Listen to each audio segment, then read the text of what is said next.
Till a few years ago, for consumers, finding the right product at the electronics store was largely retailer recommendation driven.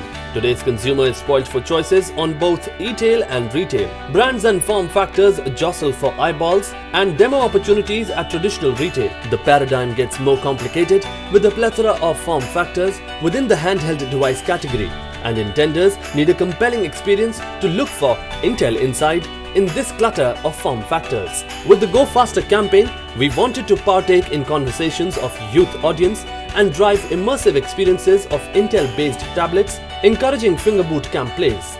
We set out to join the conversations of over 3,000 young people who spent over 45 minutes a day in cafe coffee days across the country. It was simple.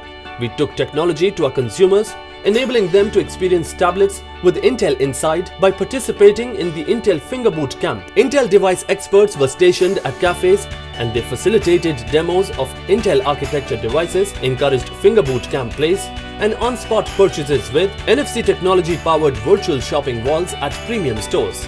Kiosks to play Intel Finger Boot Camp and screening Intel architecture technology videos caught the attention of consumers, and augmented reality-enabled table stickers on every table helped them engage with Intel brand content. The campaign reached 300,000 plus consumers across 5 cities in CCD, 2 million consumers online, 95,000 plus demos delivered, and 42,000 plus participation in Finger Boot Camp. Campaign went viral on social media, and a local share a finger selfie contest added to the consumer entries pouring in. 5,000 plus page views of product on e-tailer pages. A lot can happen over coffee with friends, and the campaign is proof that technology, innovation and immersive content drives high engagement, which develop deeper relationships and drive high value outcomes.